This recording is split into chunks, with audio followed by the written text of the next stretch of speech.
हमारे छोटे भाई इम्तियाज जलील साहब से भी कह रहा हूँ, इम्तियाज जलील साहब मुस्कुराओ मेरे दोस्त।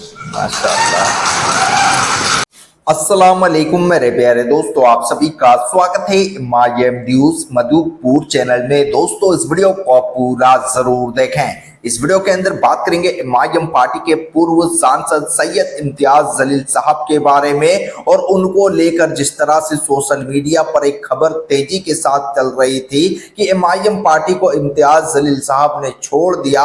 उसके बाद असदुद्दीन ओवैसी साहब का आज ही एक वीडियो सोशल मीडिया पर चल रही है।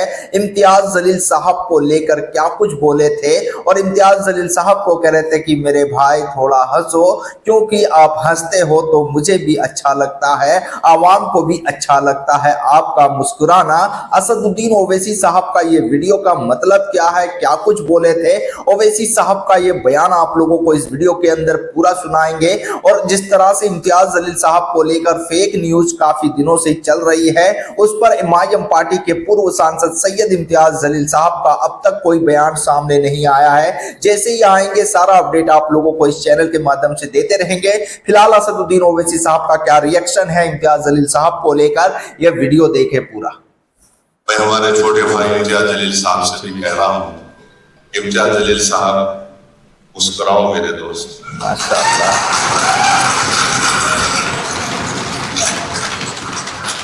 आप जब मुस्कुराते हैं तो माशाअल्लाह अच्छा लगता है। ओहो। मैं आपको बताना ये चाह रहा हूँ कि तकलीफ है, बिल्कुल रंज है, और मैं इस बात को जिम्मेदारी के साथ कह रहा हूँ कि पूरी तकलीफ आप अपनी जात के लिए महसूस नहीं कर रहे हैं, बल्कि पूरी कौम के लिए महसूस कर रहे हैं। बिल्कुल राइट सर। और इंशाअल्लाह ताला हम तमाम अभी जिंदा हैं, जिंदा रहेंगे। जो गद्दार थे वो मुर्दा है और मुर्दार रहेंगे इंशाअल्लाह।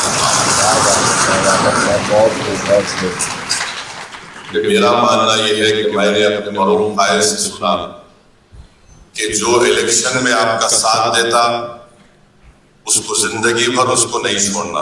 बिल्कुल सही बात। और जो इलेक्शन में आपसे गद्दारी करता कभी उस पर भरोसा नहीं करता। बिल्कुल सही बोले बिल्कुल राइट। अब जिसको जो देखिए, जिसका जितना ज़र्फ होता है ना वो उतना ही काम कर सकता है। बिल्कुल ये ज़र्फ के मज़ाहिर होते हैं, जिसका जितना ज़र्फ है उतना ही कर सकता काम बेचारा, उससे आगे नहीं कर सकता, उससे ज्यादा नहीं कर सकता हूँ। जिसमें आला ज़र्फी होती है, जिसका मकसद ये होता है कि भाई मेरी जात के लिए नहीं, इज्तिमाइयत को मेरे को देखकर आगे बढ़ना है, तो हमको आगे बढ़ना है। ये आसान बात नहीं है किसी के लिए कि 5 महीने में 2 इलेक्शन लड़ना। सही बात है। नतीजा अलग बात है। इलेक्शन लड़ना एक कैंडिडेट के लिए मेरी नजर में कम से कम 1.5 से 2 महीने लगते उसको इलेक्शन के उससे निकलने के लिए। बिल्कुल लोकसभा मैं शुक्रिया अदा करता हूँ इम्तियाज जलील साहब का कि वो इलेक्शन लड़ने के लिए थोड़ा तज़ब्ज़ब के आलम में थे। 50% तैयार थे, 50% तैयार नहीं थे। फिर तो मुझे जाकर इम्तियाज जलील साहब को सख्ती से बोलना पड़ा कि आप लड़ेंगे विधानसभा चुनाव। और मैं इनको ये बात कब बोला था, जब ये अपने काहिन का बेटा बना लाया बिलाल, नहीं है शायद, भाग गया हूँ मैंने बोल, तो बिलाल का वहां पर मोहब्बत में बोल रहा हूँ, नहीं तो चलाएंगे। बहुत अच्छा बच्चा है माशाल्लाह। अब बात गद्दारों को लग रहा है बाप भी ऐसा बेटा भी निकल गया तो क्या करना, हर चीज थी। तो मैं दुबई गया था बगैर बोले इम्तियाज साहब को, उनके बच्चे का रस्म था। मैं वहाँ इम्तियाज जलील को बोला कि देखो ये सब हो गया, बच्चे का रस्म सब हो गया, वापस जाओ तैयारी शुरू करो। इम्तियाज जलील साहब का एक इम्तियाज याद रखो, इम्तियाज जलील साहब जब इस तरह करते ना ऐसा, तो इसका मतलब ये है कि उन्होंने गुगली डालने की कोशिश कर रहे हैं। तो मैं इम्तियाज साहब को बोला ये सब मेरे से नहीं करना।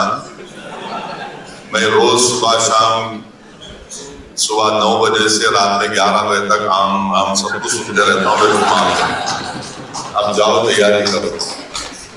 तो इम्तियाज साहब के एक बहन का बच्चा था, वो इनका हाथ पकड़ लिया रोते हुए, मामू मामू मैं भी आऊंगा, मामू तुम जाना, याद होंगे इनके ऐसा। तो खैर ये आसान बात नहीं है किसी भी कैंडिडेट के लिए कि 4 महीने में 2 इलेक्शन लड़ना, मगर इससे एक बात मालूम होती है, इम्तियाज जलील के कमिटमेंट की बात मालूम होती है। इससे इम्तियाज जलील की जुनून का अंदाजा हो सकता है, इससे इम्तियाज जलील की औरंगाबाद के अवाम से कितनी मोहब्बत है उसका अंदाजा हो सकता है। बिल्कुल। अगर वो मोदी कल इलेक्शन हारेंगे, इंशाल्लाह दोबारा इलेक्शन नहीं लड़ेंगे, देखो हारेंगे इंशाल्लाह, समझे ना। तो ये इससे आप अंदाजा लगाओ कि एक आदमी पीछे नहीं हट रहा है। फैसला पार्लियामेंट इलेक्शन में जो भी आया, फिर बीच में आया, और आज भी आपके दरमियान में खड़ा हुआ है। बिल्कुल मेरे भाई, हम लोग आपके दरमियान में थे, हम सब अवाम के दरमियान में थे और रहेंगे। बिल्कुल रहेंगे। और जब तक अल्लाह हमको जिंदा रखेगा, ऊपर वाला जो कायनात का बनाने वाला चलाने वाला है, हम अवाम के दरमियान में रहेंगे। और जब इस दुनिया से जाएंगे तो तुम्हारे ही कंधों पर जाएंगे, कब्रिस्तान को या अपनी जो मजहब का रसूमात है उसके लिहाज से। तो हम अवाम से हमको शिकायत नहीं थी, ना है, ना कभी रहेगी। हमको शिकायत उन लोगों से थी, है और रहेगी जिन्होंने हमारी पीठ पर खंजर नहीं घोंपा, इम्तियाज जलील की पीठ पर खंजर नहीं मारा, नासिर सिद्दीकी की पीठ पर खंजर नहीं मारा, बल्कि उन्होंने औरंगाबाद के गरीब और मजलूम अवाम के उनकी ख्वाहिशों के ऐन मुताबिक उन ख्वाहिशों के खिलाफ उन्होंने काम किया, बल्कि उन्होंने अपने आप को मान लिया। आज औरंगाबाद के हर घर में एक तकलीफ है, बिल्कुल है कि आखिर ये क्या हो गया है। तो खैर ठीक है, आपने तमाम चेहरों को देख लिया, बहुत बड़ी बात। तो दोस्तों, आप लोगों ने सुना एमआईएम पार्टी के पूर्व सांसद सैयद इम्तियाज जलील साहब को लेकर, नासिर सिद्दीकी को लेकर असदुद्दीन ओवैसी साहब ने अपने बयान में कहा, जिस तरह से मुस्लिम कैंडिडेट वहां पर खड़े हुए और 2 सीटों पर जिस तरह से हमारा वोट काटे और हम लोगों को हराने का काम किया है, यहाँ की आवाम आज भी इम्तियाज जलील साहब के साथ में है, नासिर सिद्दीकी के साथ में है, और जो भी महाराष्ट्र के अंदर एमआईएम पार्टी को पसंद करते हैं, सभी लोग ओवैसी और एमआईएम पार्टी और इम्तियाज जलील साहब के साथ खड़े हैं। और असदुद्दीन ओवैसी साहब का ये बयान आया था महाराष्ट्र विधानसभा चुनाव हारने के बाद, महाराष्ट्र के औरंगाबाद पहुंचे थे। उसके बाद असदुद्दीन ओवैसी साहब ने इम्तियाज जलील साहब को लेकर इस तरह से बयान दिया था। और इम्तियाज जलील को लेकर जिस तरह से सोशल मीडिया पर खबरें चल रहे हैं कि इम्तियाज जलील साहब को जिस तरह से चुनाव में हार मिली, उन्होंने पार्टी छोड़ लिया, पार्टी से दरकिनार कर लिया, असदुद्दीन ओवैसी की पार्टी से उन्होंने इस्तीफा दे दिया। इस तरह से काफी ज्यादा खबरें चल रहे थे। उसी खबर को लेकर असदुद्दीन ओवैसी साहब का ये वीडियो, जिस तरह से खबरें चल रहे थे ओवैसी साहब का, तो ये वीडियो दिखाना जरूरी था, इसीलिए आप लोगों को मैंने ये वीडियो दिखाया। फिर मिलते हैं एक नए खबर के साथ, नए अपडेट के साथ। इस वीडियो को ज्यादा से ज्यादा व्हाट्सएप, फेसबुक पर शेयर करें।